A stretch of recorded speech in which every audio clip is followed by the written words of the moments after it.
noite, gente. Boa noite.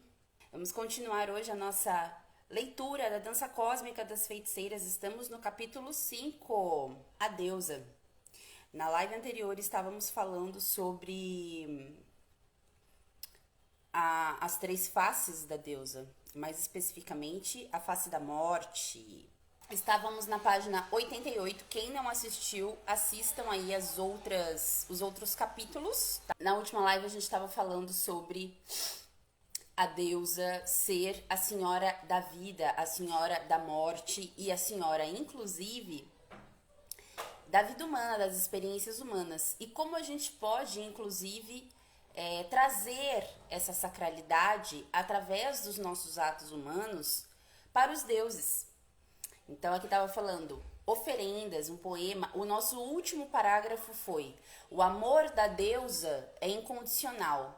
Ela não exige sacrifícios, humano ou animal, nem tampouco é sua vontade que sacrifiquemos nossos desejos e necessidades normais e humanos.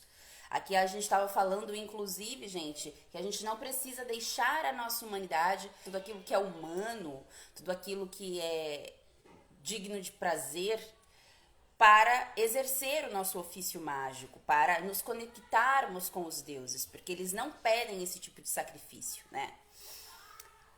A feitiçaria é inerente à vida, que sofre mudanças constantes que geram perdas constantes, ou seja, a vida é um ciclo de vida, renascimento e morte, né? Morte e renascimento. Então é isso que a gente cultua e é isso que a gente traz para nossa vida. E aqui ela estava falando que os deuses, eles também são esse movimento. Então, se a vida é isso, os deuses também são esse movimento, então não existe um motivo ou algo que nos impeça de nos conectar com os nossos deuses, tá? Oferendas, um poema, uma pintura, uma pitada de algum grão podem expressar a nossa gratidão por dádivas, mas somente quando estas são realizadas espontaneamente e não como uma espécie de obrigação. Então a gente vai continuar a partir daqui no capítulo 5, página 88. Na passagem da deusa estelar, percebemos as imagens do entorno celestial, a lua, as águas, a terra verde, de onde tudo vem e para onde tudo retornará, a própria natureza, né? Ela é o espírito da natureza que vivifica todas as coisas. Qualquer ato baseado no amor e no prazer é um ritual da deusa, como já diz a carga da deusa. Seu culto pode tomar qualquer forma e ocorrer em qualquer lugar. Não existe liturgia, catedrais ou confissões.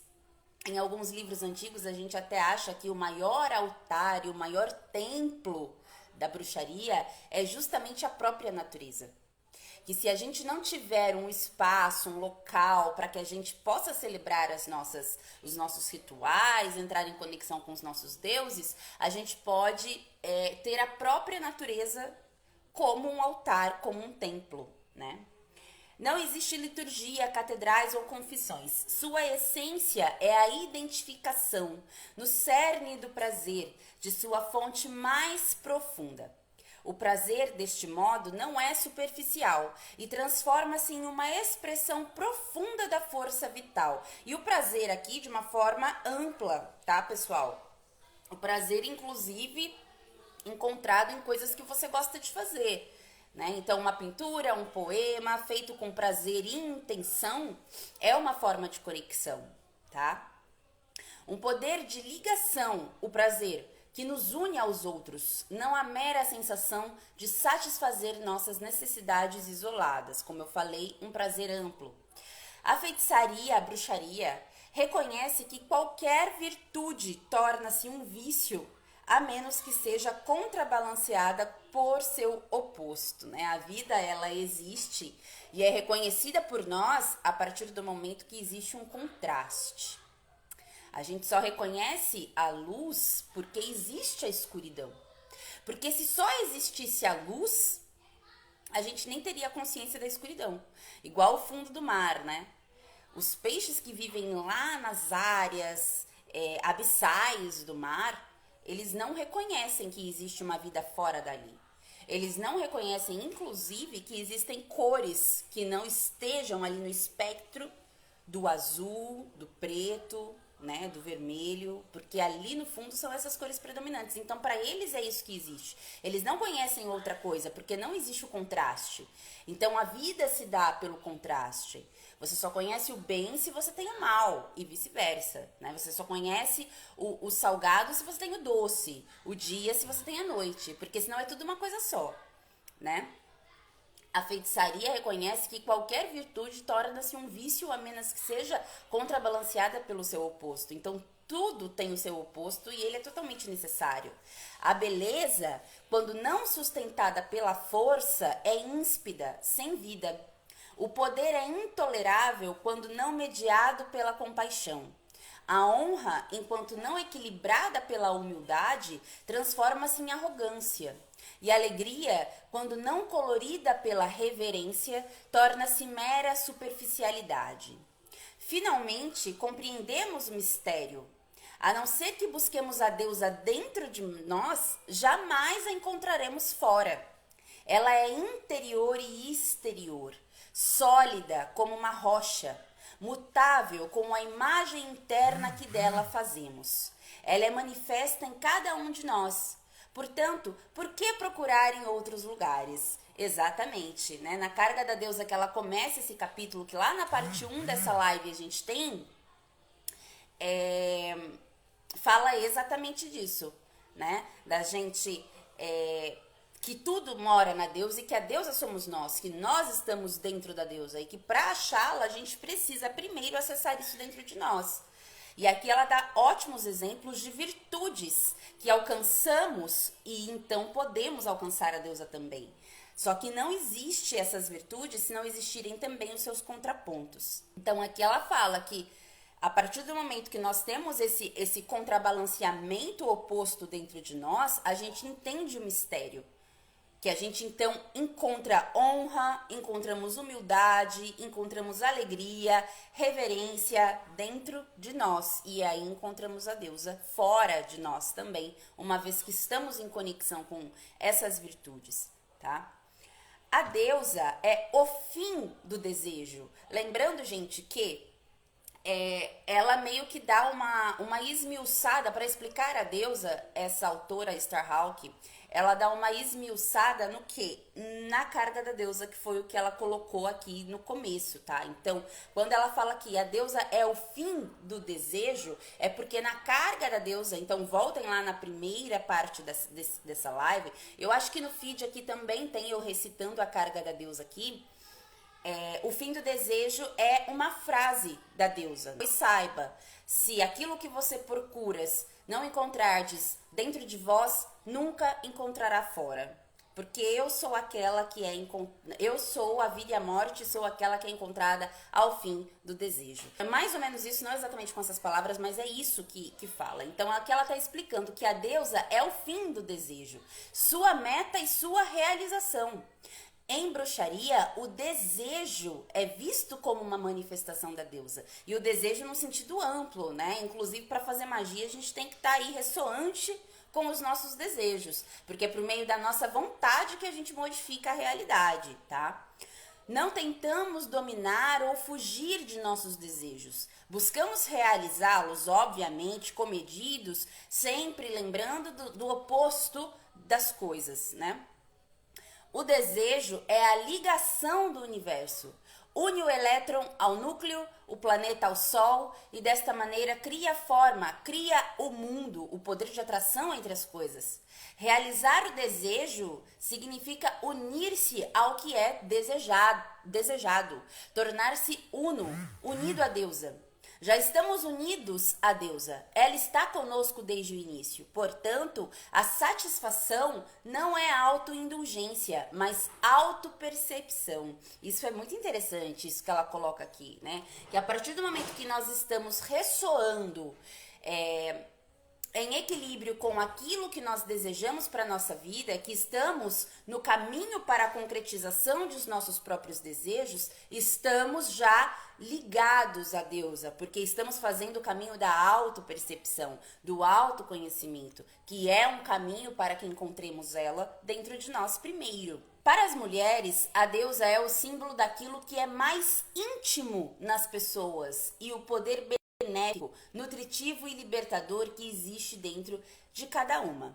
Aqui eu não concordo que seja só as mulheres, né? Eu acho que é pessoas, porque o que acontece é o seguinte, independente de você ser homem, mulher, enfim, o poder potencial da deusa, ele existe em todos nós. E é isso que ele nos traz, né? Para os homens é uma ligação com a sua parte feminina, né? Então isso não precisa necessariamente ser só para mulheres. Como eu disse, ela sempre foca bastante nas mulheres, porque a tradição dela ela tem inclusive um coven que é um coven só de mulheres, então existe todo esse movimento feminista. A gente não pode esquecer que esse livro é de 1989, então existe aí toda essa questão do movimento feminista em voga, né, em alta nesse momento.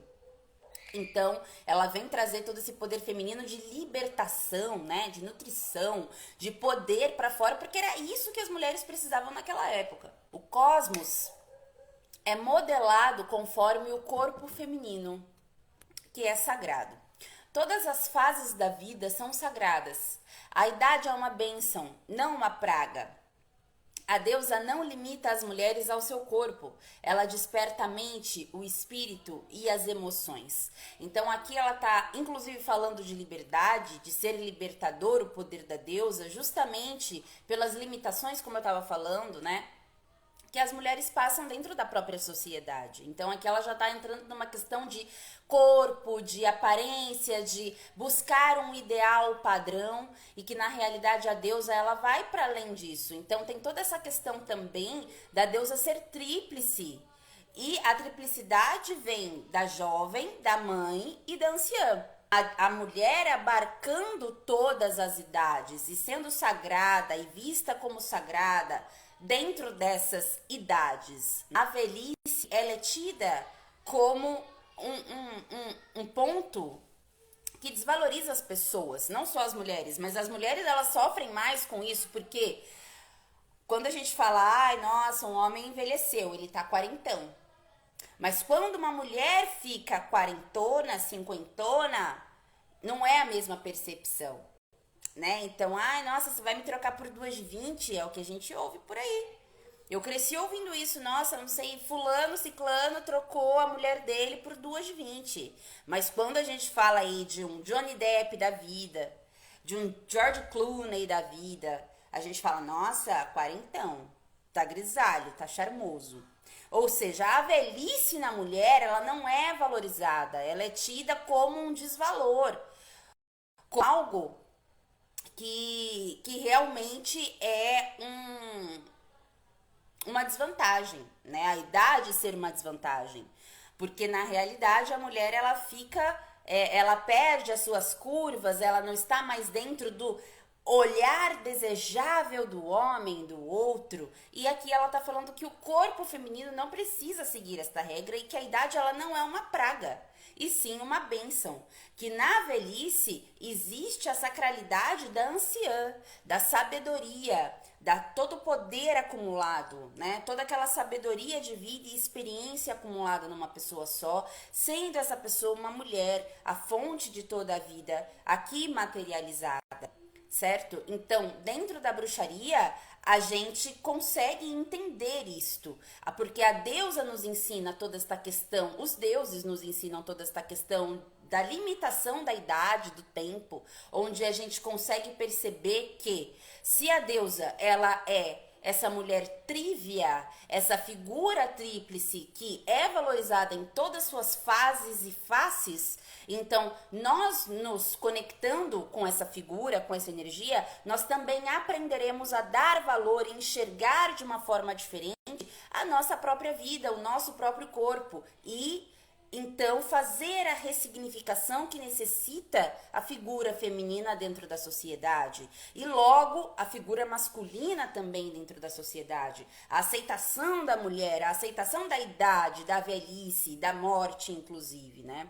Então, eu gosto de falar que a bruxaria na minha vida, ela foi esse divisor de águas. E em muitas vidas também eu entendo, eu vejo, eu conheço, pois ela traz esses significados de coisas que não são palpáveis e são tidas como tabus, que são tidas como com preconceito dentro da sociedade, de uma forma leve, de uma forma natural, de uma forma cíclica, né? A vida é cíclica, então nós temos vários ciclos. A nossa deusa, o nosso Deus, eles também são cíclicos. Então é necessário que a gente enxergue por esse lado, o lado da morte, o lado da velhice também, que existe também essa sacralidade, e coloque isso também como uma fonte de culto, tá?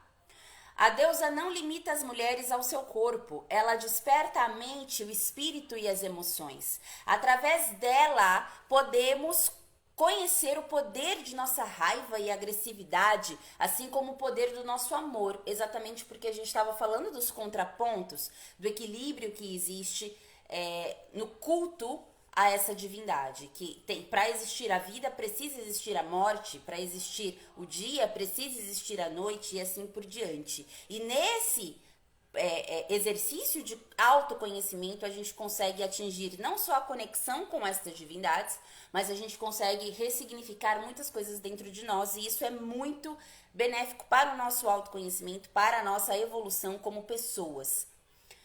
Para um homem, a deusa, além de ser a força da vida universal, é o seu próprio e recluso self feminino, ou seja, a sua parte feminina.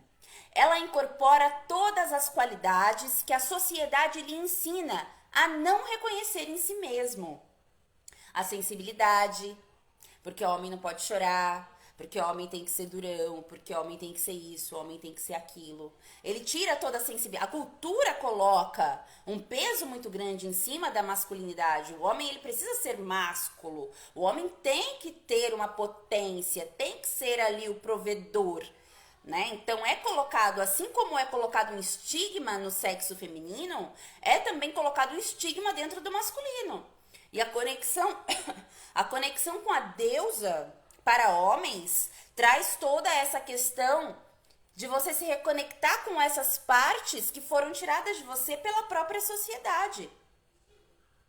Então é muito importante, né? Trazer de volta a sua sensibilidade, conhecer a sua parte feminina. Não só para você conhecer a sua parte feminina, mas para você honrar as mulheres que você tem na tua vida.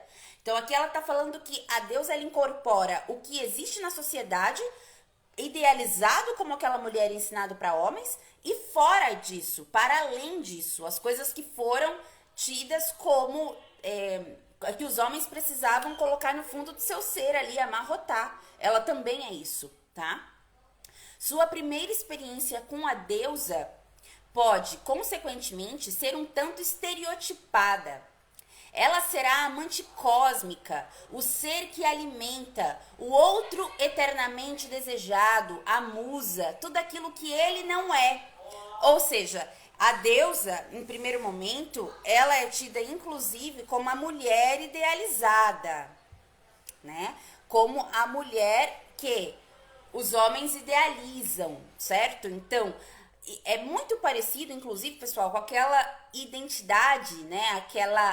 Aquele conhecimento, inclusive, de Freud, né? Que fala que o homem se reconhece na mãe, que a primeira mulher que o homem se apaixona é a própria mãe, né? E para as mulheres, o próprio pai, né? Então, aqui a gente consegue ver muito claramente isso. Quando o homem entra em contato com a deusa, primeiramente, o que pode acontecer é essa idealização e essa identificação com a deusa como uma mulher, uma amante cósmica, né? O ser que alimenta, o ser que é desejável.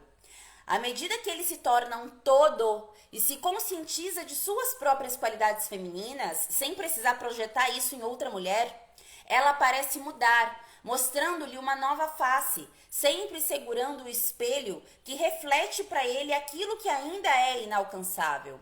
Ele pode persegui-la para sempre e ela o iludirá, mas através desta tentativa ele crescerá, até que também aprenda a encontrá-la dentro de si.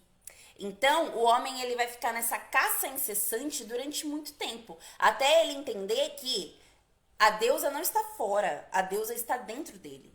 E ele precisa encontrar essa parte feminina dentro dele também, tá? Então ele para a partir da prática e do contato com essa figura, com essa energia, ele passa a enxergar a deusa não somente como uma amante, uma mulher idealizada, mas como partes dele mesmo. E aí existe a evolução, aí existe o crescimento, a partir do momento que o homem vê o reconhecimento na figura feminina. Invocar a deusa é despertar a deusa que existe dentro de nós. É tornarmos-nos, durante um período, aquele aspecto da deusa que invocamos. Tem uma música pagã, né, que fala sobre isso.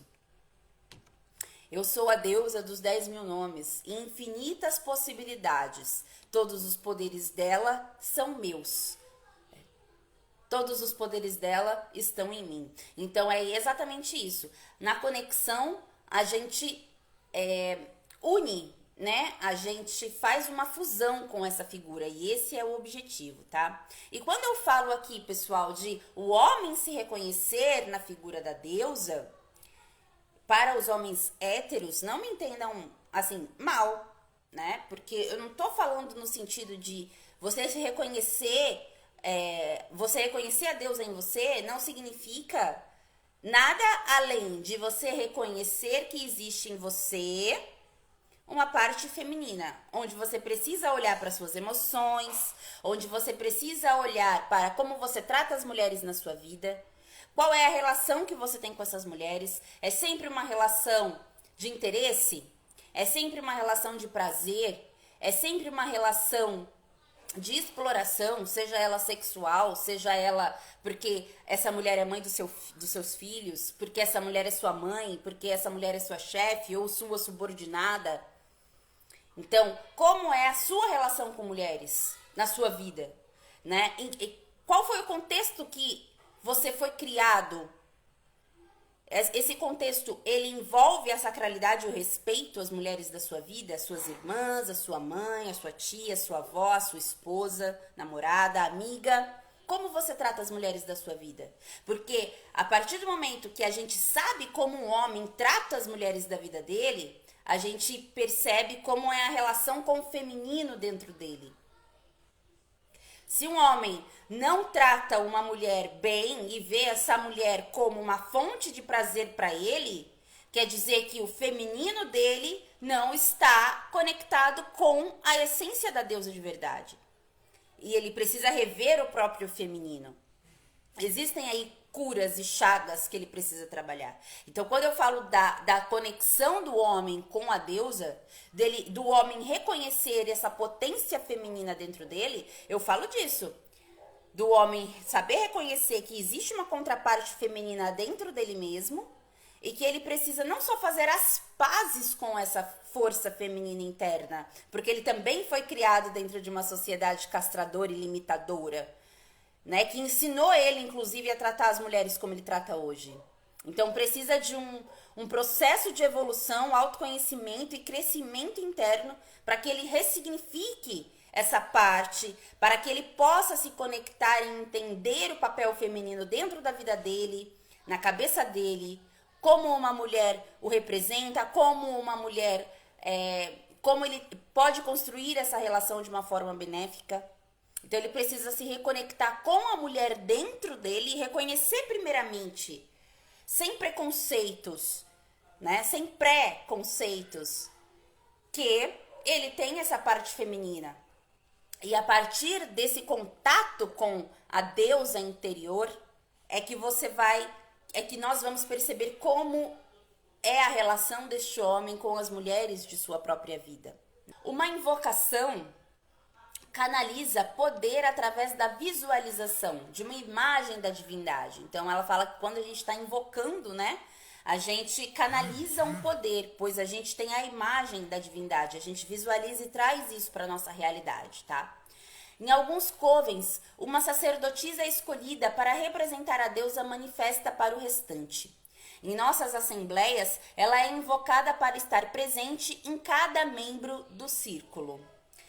Na verdade, assim, ela está em cada membro do círculo sempre. Quando invocamos a deusa no ritual, estamos invocando a potência feminina da deusa. Então, ela está ali se dividindo e estamos cultuando e chamando a deusa individual de cada um mesmo, a potência de Deus e da deusa para estar ali naquele ritual. E sim, né, no coven existe a sacerdotisa, que é a representante da deusa, que vai falar pela deusa, que vai canalizar, que vai fazer todos os trabalhos mágicos, e também existe a canalização do deus, né, o sacerdote sendo esse representante, tá, do masculino sagrado. Uma invocação pode ser um determinado trecho de poesia ou música, cantada ou falada por um indivíduo ou pelo grupo. E também pode ser espontâneo, né? Nos livros de bruxaria por aí a gente encontra muitas receitinhas de bolo e tudo bem a gente usá-las, não tem problema nenhum, principalmente no começo.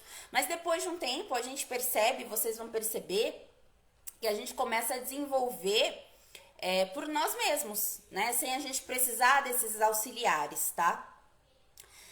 Nossos covens, normalmente, cantamos em grupo, algumas vezes sem palavras ou espontaneamente, outras usando uma frase específica que é repetida várias vezes, no caso, uma conjuração, né? Um cântico interpretado por múltiplas vozes em algumas ocasiões envolve uma sacerdotisa, que repete uma linha simples em surdina. E por que ela fala aqui do cântico, o cântico repetitivo para a invocação? Quando a gente fala de invocação de seres, espíritos, deusas e deuses, a gente está falando que enquanto a gente está invocando, ali está sendo, a gente está alcançando um patamar energético, espiritual, astral diferente. A gente alcança esse patamar diferente, né? Por quê? Porque ao invocar, a gente atinge mentalmente a nossa vibração cerebral alfa. Então, é como se a gente ficasse entre o consciente e o inconsciente ali na invocação, certo? E cada vez que a gente faz um cântico repetitivo para a invocação, pois existem muitas formas de fazer uma invocação. A gente pode entoar um poema, um cântico, ou então palavras do nosso próprio coração, como se fosse uma oração. Existem muitas formas, inclusive a invocação silenciosa, ela também existe, né? Então aqui ela falando do cântico interpretado por múltiplas vozes para trazer a invocação, ela é muito parecida com o cone de poder, né? Onde a gente, pela uma energia repetitiva, palavras repetitivas, um som vibrante repetitivo, ele causa um estado alterado de consciência. E é aí que reside o grande poder, né, da bruxa, do bruxo. É encontrado no estado alterado de consciência, ok? E então acontece a invocação. Tudo que é destemido é livre, por exemplo, né? Um exemplo que ela dá aqui, que o coven dela fica repetindo. Enquanto outra canta um ciclo repetitivo, verde folha do broto brilhante. E assim por diante. E uma terceira declama um longo trecho poético, enquanto que todo coven suavemente entoa os sons das vogais. Então aqui ela está dando exemplos e contando como é que funciona as várias formas de invocação dentro do coven dela. É impossível reproduzir o efeito em uma folha de papel, né, na hora de escrever como foi a invocação. Mas as palavras são fornecidas a seguir, ou seja, ela dá aqui um cântico para nós, tá? Quando você fizer uso das invocações dadas aqui no livro, por favor, brinque com elas, experimente-as com melodias e encantamentos simples. Rearrume-as, combine-as, misture-as, transforme-as e inspire-se nelas para criar as suas próprias. Então aqui ela deu um exemplo de cântico de repetição para a invocação da deusa, que é assim: lua, mãe, brilho, luz de todos, terra, céu, invocamos você. Luna, mãe, luz irradiante, venha, salve velha, lua sábia, salve velha, lua sábia. Ela brilha para todos, ela flui através de todos. Tudo que é destemido e livre, tudo que é destemido e livre. Então aqui é um cântico e aqui ela pede que, se a gente for usar isso na nossa prática, para a gente ser livre e criar a nossa própria melodia, o nosso próprio ritmo, e modificar e combinar e fazer como a gente quiser, só tendo isso como base. Dentro disso, ela dá também outro ciclo de repetição, que ela chama inclusive de ciclo de repetição, na página 89, o desabrochar, E ela coloca aqui o poema, né? A combinação. Tem outro aqui, Cântico Sumeriano, que daí já são uma invocação diferente, que é a repetição de mantras focados nas vogais. E depois eu deixo tudo nos stories lá do Instagram da Caixa da Bruxa, tá, gente? Invocação à Lua Orvalhada. Esse eu lembro que eu escrevi no um dos primeiros livros das sombras. Eu escrevi porque eu me identifiquei muito com essa invocação e eu usava ela em alguns momentos, né? Eu também vou colocar nos stories. Homenagem à deusa, senhora de muitos nomes, a Deméter, ser incomensurável, e a donzela, ou seja, a Core. Então aqui é uma forma de invocação a essas duas deusas, Deméter e sua filha Perséfone. Core, Perséfone, né? Cântico a Core para o equinócio da primavera e do outono. Muito bonito esse cântico também. E aí a gente vê o nosso ritmo. Quem tem o livro vão acompanhando, tá, gente? E para a prática de vocês, quem estiver lendo este livro aqui junto comigo, ou então lendo este livro pela primeira vez, permitam-se praticar o que tem no livro, tá? Permitam-se. É muito construtivo para a prática de vocês, experiência. Invocação a deusa mãe. Mãe Lua, então tem vários aqui, gente, vários cânticos. Invocação à Rainha do Verão. E acabamos, ela acaba, pessoal, ela acaba este capítulo, capítulo 5, a deusa, com esses cânticos lindos, essas formas de invocação. Né? Então, nessas 3 lives deste capítulo 5... Ao contrário do capítulo 4, que eu achei que foi um pouco defasado nesse livro, eu até falei pra vocês, que eu acho que ela poderia ter colocado mais informações, né, no capítulo 4. Se você não assistiu, assista, tá aí no feed da Caixa da Bruxa. Nessas 3 partes, né, que a gente conseguiu ler em 3 lives esse capítulo, eu acho que ela foi bem completa ao falar da deusa. Eu acho que ela cobriu bastante informações e trouxe uma visão bem completa e pontos importantes relativos à nossa sociedade e à construção dos valores e da imagem feminina, muito importante nesse capítulo. Aqui tem as notas de rodapé, né? Aqui ela tá falando, inclusive, sobre a carga da deusa, que ela colocou lá no começo deste capítulo, é a nossa primeira live, né? E ela tá falando aqui que a carga da deusa foi escrita por Doreen Valiente e ela aparece sob diversas formas. Nesta versão, fiz alterações ligeiras na linguagem, na versão que tem no livro, né? Ele é muito apreciado pelos bruxos por expressar perfeitamente nosso conceito de deusa. E ela tá colocando aqui alguns livros muito bons, tá, gente? Sobre a deusa. Então aqui ela fala, uma das melhores fontes históricas recentes lá em 1989, né, gente? Mas não vamos deixar de lado as fontes dadas por Starhawk, né? Recente sobre a deusa é Marlene Stone, When God Was a Woman, ou seja, quando Deus era mulher, né? De 1976. Existem muitos livros disponíveis que exploram a religião da deusa historicamente através de comparações culturais. A obra clássica ainda é de Robert Graves, The White Goddess, ou seja, a deusa branca, que também é um livro muito bom, mas bem difícil de lê-lo, mas tem em PDF também. Charles Leland Aradia, né, o Evangelho das Bruxas. E aqui ela colocou, como uma última nota de rodapé, ela colocou uma citação de Graves, né? Era dito da deusa coroada de lótus nos mistérios coríntios na Bíblia, muito antes de a expressão ser aplicada ao idealmente benigno Deus Pai. Seu ofício é a liberdade total. E aqui ela cita Graves, essa citação, justamente porque ela falou que a deusa é a liberdade total nas mulheres, né? Então isso é muito interessante. Gente, acabamos então o capítulo 5 nesta live, na página 94.